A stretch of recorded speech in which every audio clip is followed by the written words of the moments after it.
Aku bersaksi kan gitu ya. Ya. Tiada Tuhan selain Allah. Ada pertanyaan yang muncul dari syahadat ini. Saksinya siapa? Kayak lagi Encu. kayak Encu. Iya, iya, iya. Kalau dilihat kayak encu. Masuk, Begitu Bang. nemplok di telur, Ya. maka dia akan tumbuh. Oke. Kita cari konsep-konsep yang berkenaan dengan yang mencipta alam semesta. Bikin paham. Bang. Apaan? Gini nih, Bang. Aneh mau nanya nih seputaran sholat nih, Bang. Sholat? Iya, Oh, iya. Bang. Nah, menurut ente, bagaimana nih, Bang? Sholat itu sebenarnya apa? Apakah selama ini kita melakukan ritual sholat 5 waktu yang pada umumnya orang tahu itu dinamakan sholat, atau maksudnya sebenarnya apa sih sholat gitu? Gitu, gimana tuh, Bang? Jadi sholat ya. Iya. Kita mau hari ini tema tentang sholat. Sholat, gitu deh, Bang. Sholat belum ngomong-ngomong? Alhamdulillah udah, Bang. Alhamdulillah udah ya. Iya. Sholat itu sebagaimana kita tahu itu masuk ke dalam rukun Islam. Oke. Ya kan? Jadi perkara sholat itu adalah satu perkara yang diperintahkan oleh Allah. Perintahnya sangat jelas, waqimus sholat lidzikri. Ada ayat-ayat yang lain juga. Sholat itu bahasa Quran. Ya. Ya kan? Kata dasar sholat itu dari sholawatun. Sholawatun. Iya. Oke. Lalu kemudian kalau diterjemahkan artinya menulang punggungi. Menulang punggungi. Iya. Nah, sholat, makanya di dalam satu hadis dikatakan as-sholatu imaduddin. Sholat itu merupakan tiangnya agama. Iya. Nah, yang jadi PR adalah kok sekarang itu banyak yang sholat, masih banyak yang maksiat. Nah, itu dia tuh, Bang. Ya kan? Itu gimana itu, Bang? Sementara di Quran dikatakan bahwa as-sholatu tanha 'anil fahsya'i wal munkar. Sholat itu mencegah perbuatan keji dan juga perbuatan ingkar. Iya. Pertanyaannya adalah sebelum sholat. Ini kan sholat ini kan perkara nomor 2 sebenarnya. Iya. Perkara nomor 1-nya apa sih? Iman. Berkaitan dengan iman kepada Allah. Gimana cerita sih kalau misalkan sholatnya tidak dilandasi iman yang kokoh, lalu kemudian sholatnya akan baik. Makanya konsep pertama di dalam Islam itu meyakini dulu terhadap siapa yang menciptakan segalanya, atau yang disebut dengan pembahasan ini disebut dengan tauhidah. Dalam bahasa lain atau dalam bahasa kerennya sih tauhid. Atau mengesahkan Allah. Makanya rukun Islam yang pertama adalah syahadat. Syahadat itu kan kalimatnya gimana?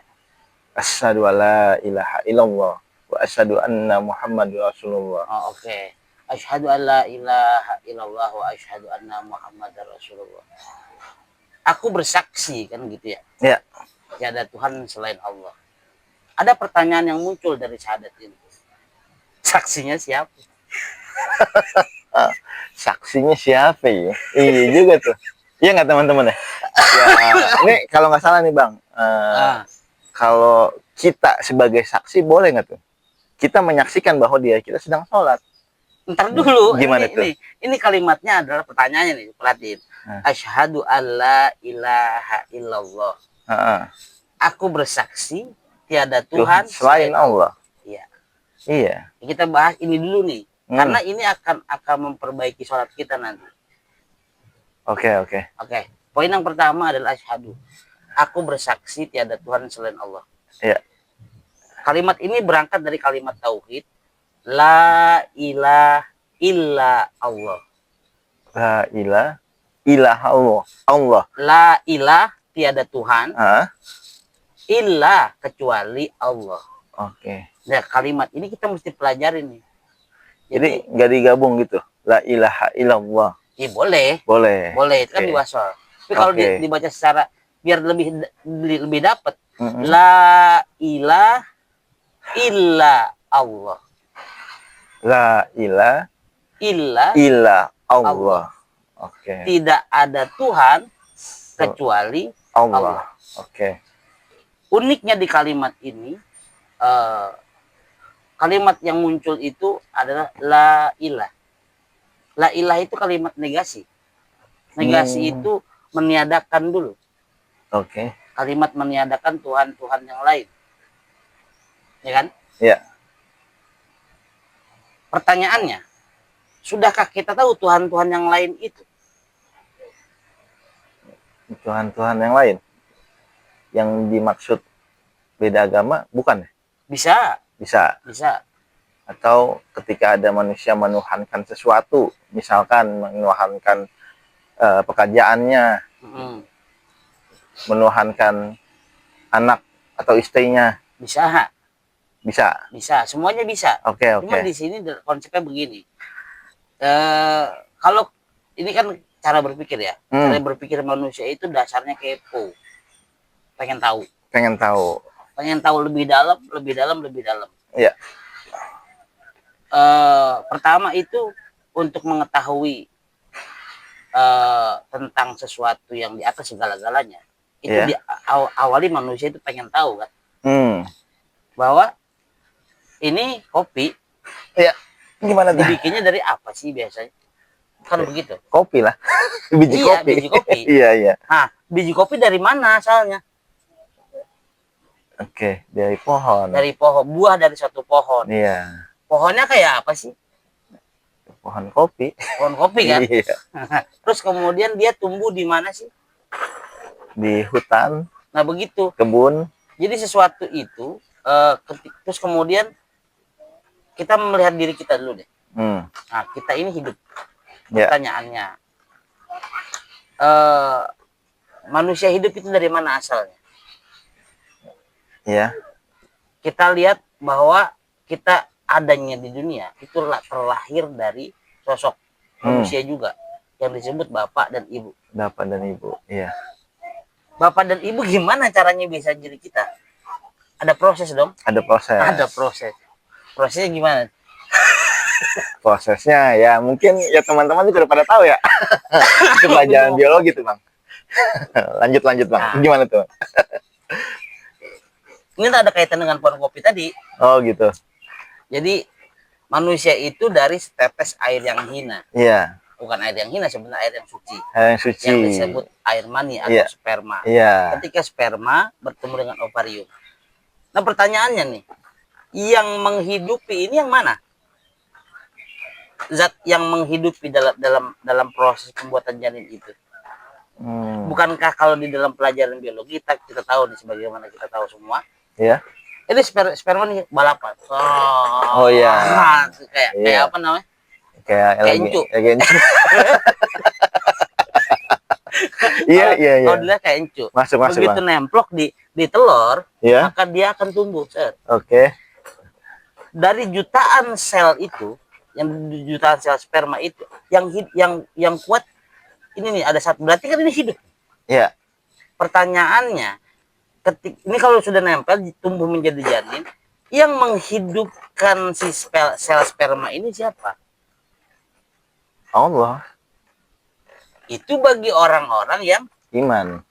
sudah beriman. Iya. Bisa mengatakan bahwa yang menggerakkan ini adalah Allah. Pun juga tadi pohon kopi. Iya. Tadi kan kopi ini berasal dari biji kopi. Iya. Biji kopi ini dari buah kopi. Iya. Buah kopi ini tumbuh dari pohon kopi. Pohon kopi ini tumbuh dari benih. Benih yang tumbuh ini kalau kita perhatikan pelan-pelan, misalkan kita pasang video nih, kita rekam nih, pertumbuhan pohon kopi. Kita nggak ngehnya lingkungan kita itu ngelihat pohon tumbuh itu kan nggak kelihatan. Tapi kalau direkam terus menerus, kalau aku sudah canggih tuh ya. Proses dia tumbuh dari kecil sampai ke dewasa. Ini yang menghidupkan ini siapa? Kok bisa hidup? Pertanyaan. Berarti kan kalau masih pakai nalar dulu. Oke.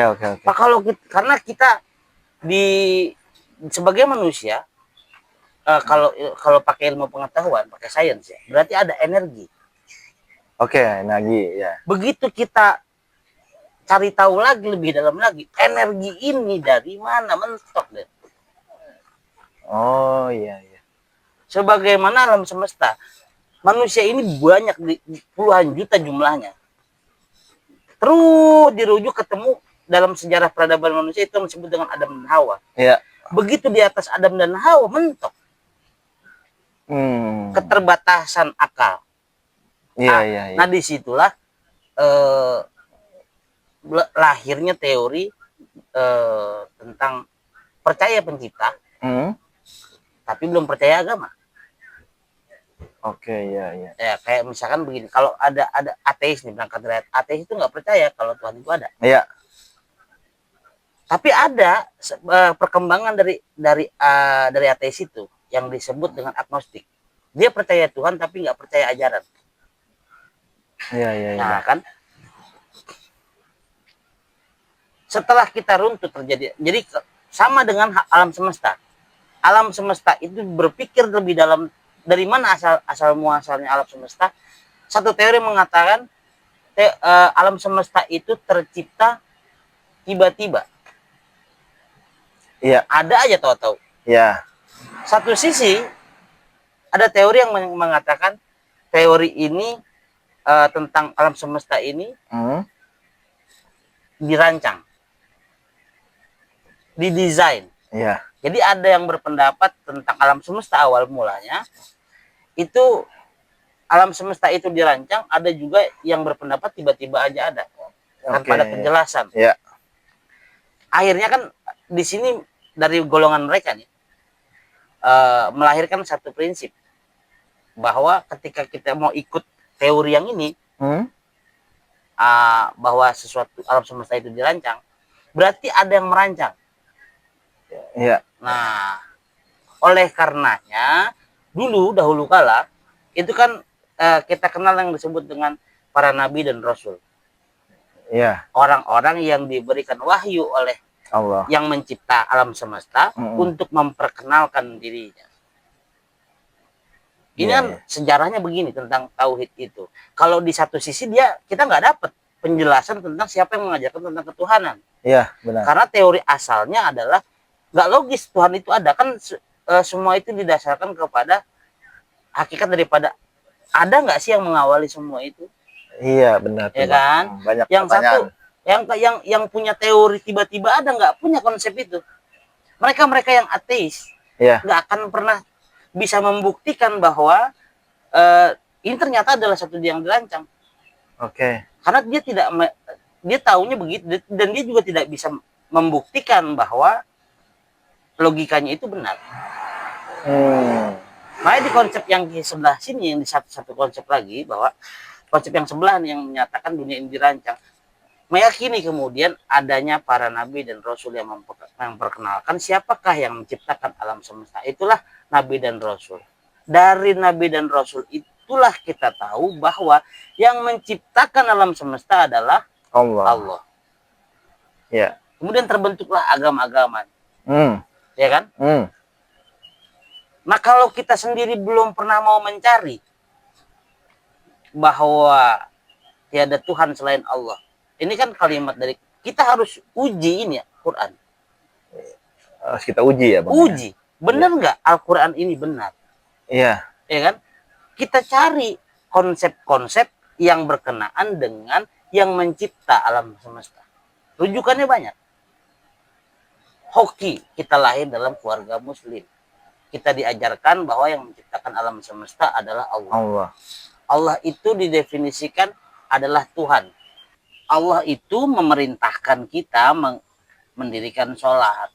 Nah, sampai di situ baru kita masuk ke dalam bahasan tentang sholat. Oke, Bang. Nah, kenapa kok dimulai dengan mengenal ajaran yang benar dulu? Iya, gitu. Kenapa kok diawali dengan menegasikan dulu Tuhan-Tuhan yang lain yang pada ujungnya adalah tidak Tuhan selain Allah? Berarti kebenaran, awal kebenaran sampai akhir pun kebenaran. Oke. Yang salah sampai akhir pun adalah tetap salah.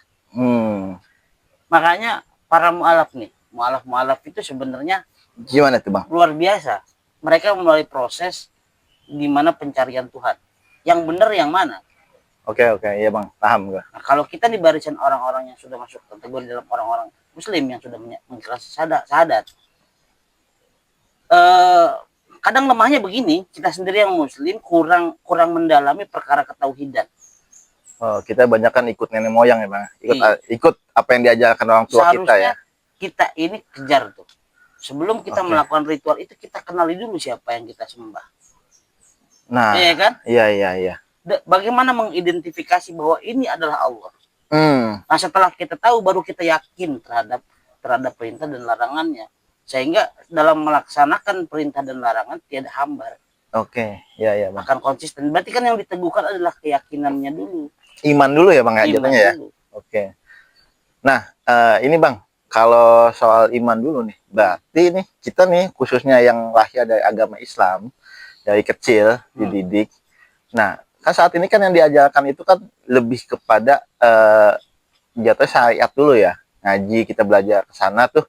Nah, pas kita udah beranjak dewasa, yang utamanya itu syariat dulu atau tauhid dulu nih. Nah, begini. Yang minus di dalam pendidikan kita sekarang adalah tentang ulasan bagaimana mengenal Allah itu. Ya. Biar terbangun imannya, supaya mantap imannya sehingga dalam melaksanakan ibadahnya enak, nikmat. Nah, dari kecil kita didoktrin kan, diajarkan, ngikut aja kita. bahwa Allah itu begini, Ya, begini benar. melalui sifat-sifatnya. Kita nggak telaah bahwa sebenarnya ini ilmu penting. Ya, sepakat. Untuk yang namanya mengeliminasi bila mana ada Tuhan yang tidak wujud, hidam, bako, mukhalafatul lil khawadisi, 20 sifat Allah itu kita pelajari satu persatu, kita pahami. Oh, berarti ini karakteristik dari Allah tuh begini. Berarti kalau tidak begini, berarti tidak Allah. Oh, jadi nggak hanya dihafal ya? Iya, tapi kita mesti memahami ya. Oke. Kayak di dalam salah satu sifatnya yaitu laisa kamislihi. Tidak seperti apapun. Kalau udah tidak seperti apapun gimana, bayangin. Iya. Nah, kalau Tuhan itu digambarkan, nah berarti bukan Allah. Iya. Berarti kan kita nyari itu proses tahu yang disebut dengan pendewasaan iman. Ya karena begini Bang, dari dulu nih, ini pertanyaan anak kecil nih, ya kan, kayak ada anak kecil pasti nanya ke orang tuanya, sebenarnya Allah itu seperti apa sih, kan gitu kan. Tapi kan orang tua kita atau guru kita jawabannya nggak usah ditanya, cukup imani, ya kan. Itu kan pertanyaan yang krusial ya, dogma ya. Makanya. Nah, jadi kita ketika udah beranjak dewasa, gitu, wajib untuk nyari tahu dulu ya. Nyari tahu supaya mantap ibadah kita itu. Nyari tahu kepada orang yang mumpuni dalam perihal itu. Oke. Dan begitu. Kita pelajari dulu, kenali, baru kita sayang. Maka tak kenal maka tak sayang. Oke. Bagaimana kita mau tulus dalam beribadah? Karena modalnya tulus nih. Dalam melaksanakan sholat itu tulus dulu. Jangan karena atas dasar terpaksa. Oke. Jangan ada bayangan-bayangan nanti ini nanti itu ya. Oh, ikhlas ya. Tulus dan ikhlas beda nih? Beda. Oh, beda. Nanti kita bahas. Oke. Siap. Ya kan? Nanti kita bahas selanjutnya. Iya. Ikhlas dan tulus ya, teman-teman ya. Kita lanjut dulu ke bab sholat. Gimana tuh, Bang? Nah, lanjut. Oke. Ya kan? Lanjut. Setelah itu nah, tadi kan kita sampai pada setelah kita masuk dalam satu ajaran agama. Di dalam ajaran agama itu ada perintah ternyata. Nah, kita sebagai muslim perintah di agama kita yang disebut dengan sholat. Makanya sholat itu penting banget. Iya. Karena merupakan perintah langsung dari Allah. Allah yang memerintahkan langsung, bukan kata kiai sholat itu. Aqimus sholat dalam Quran begitu. Aqimus sholat. Oke. Apa sih aqimus sholat? Dirikanlah sholat. Bukan semata-mata kita tunggang-tunggi. Ritual lah yang orang tahu ya. Iya. Gitu ya. Bukan makanya, ritual. Kalau dasar dia melaksanakan ibadahnya cuman ikut-ikutan, maka nanti dalam kesehariannya tidak mencerminkan perbuatan sholat. Karena sholat itu diawali dengan satu, ya kan, niat. Ya. Sholat itu mengajarkan kita tentang berdiri tegak. atau bisa disebut kesiapan diri untuk menempuh sesuatu di depan sana. Siap-siap. Oke. Persiapan. Lalu kemudian kita diajari konsentrasi, diajarkan disiplin. Kalau sholat itu didirikan sebagai perilaku, maka akan jauh perbuatan keji dan mungkar itu tadi. Ya walaupun begini. Gimana tuh Bang? Sederhana. Ketika orang melaksanakan ibadah sholat, secara nggak langsung dia sudah menjauhkan diri dari perbuatan Keji dan mungkar. Kan nggak ada orang lagi sholat itu melakukan hal keji. Iya, nggak ada. Karena yang perbuatan mungkar itu apa sih sebenarnya? Apa ya? Perbuatan yang gua apa jatuhnya? Perbuatan ingkar itu jarang orang sadari bahwa ingkar itu adalah ingkar terhadap perintah. Ingkar janji. Mungka.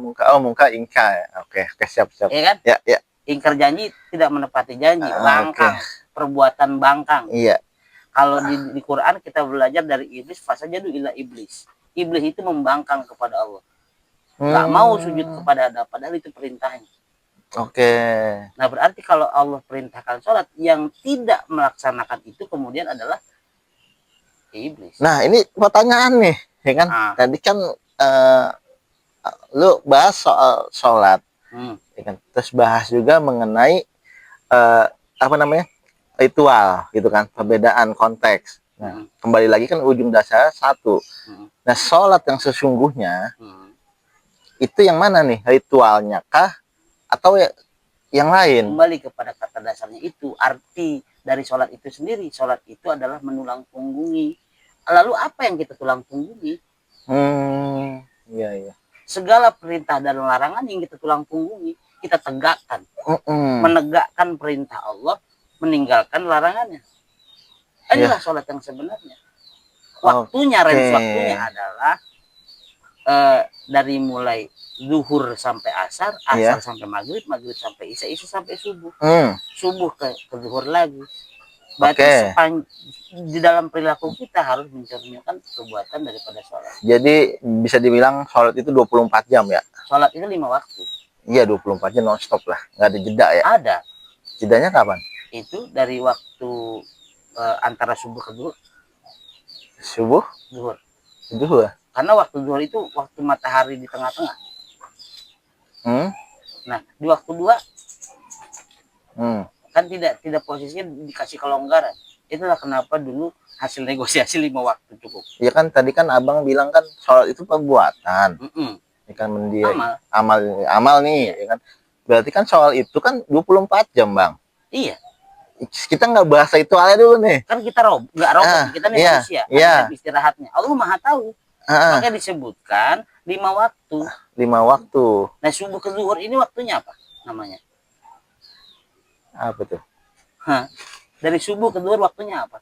Duha. Iya, tapi kan ada yang tetap masih beraktivitas. Sunnah kan? Iya sunnah. Berarti di waktu ini ada waktu istirahat nggak?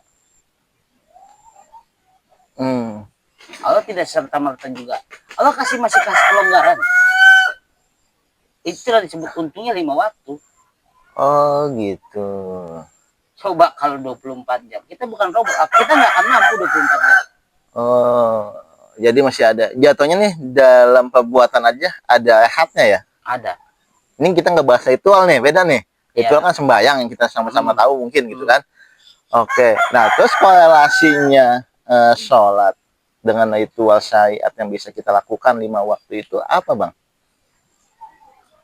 Sembahyang bagian daripada sholat. Sembahyang bagian daripada sholat. Iya. Oke, gimana tuh?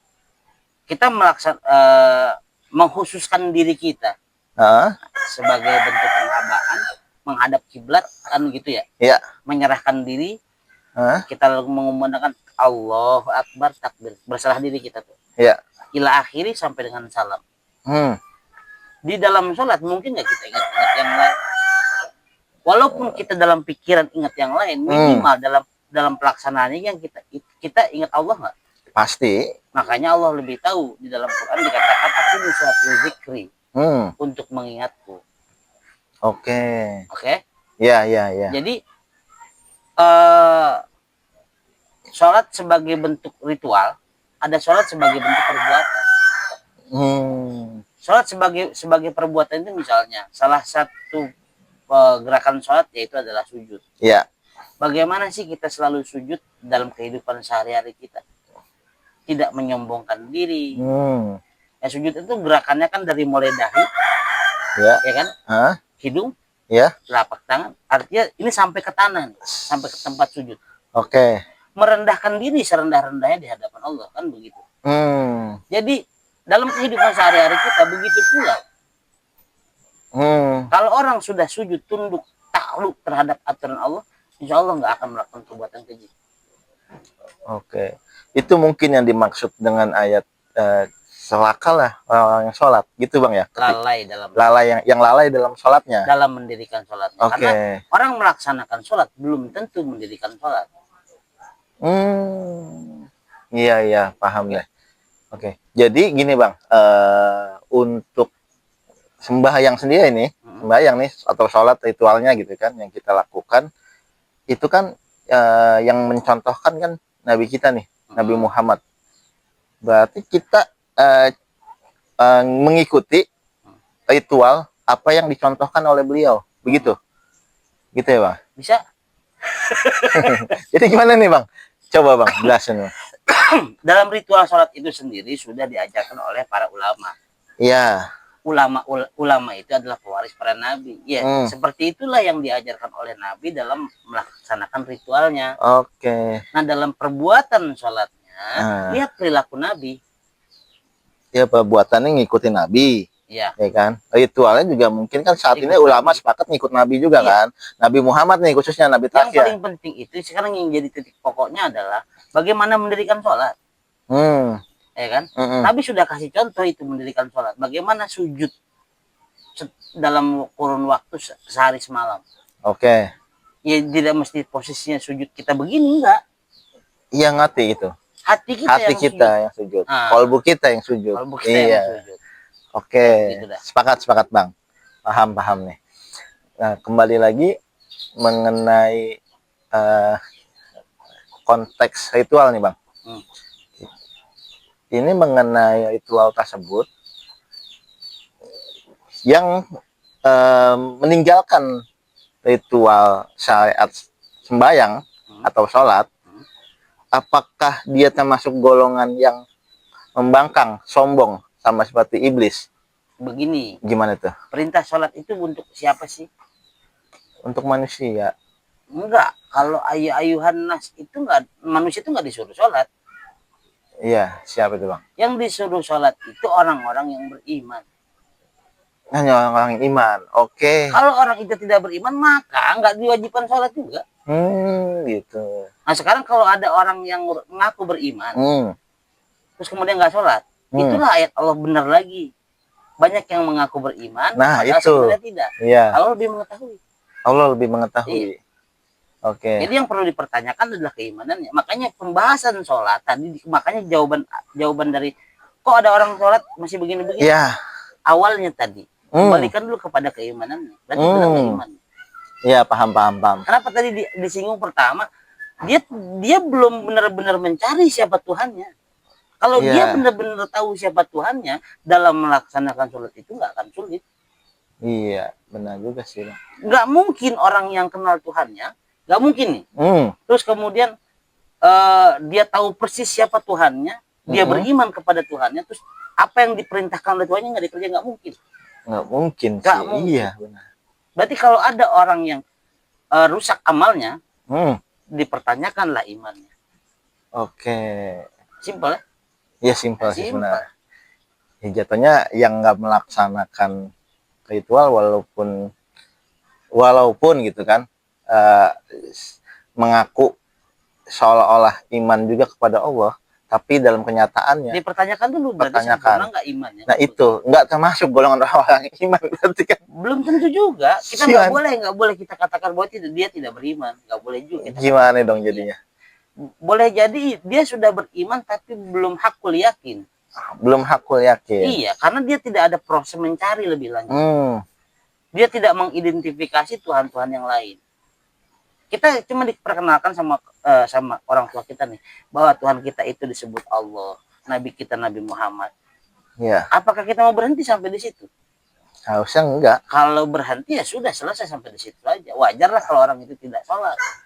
Oke. Tapi kalau orang itu belajar lebih lanjut, ingin cari yang namanya sifat dasar manusia itu pasti pengen tahu, Den. Pengen tahu sebenarnya seperti apa sih. Tapi Kepo. ada juga yang ya udahlah asal tahu begitu cukup iman. Ada juga yang begitu, Bang. Ya resiko tanggung pemenang. Resiko ya. Resiko. Oke. Semua itu pasti ada resikonya. Tahu juga sholat untuk diri kita sendiri kok.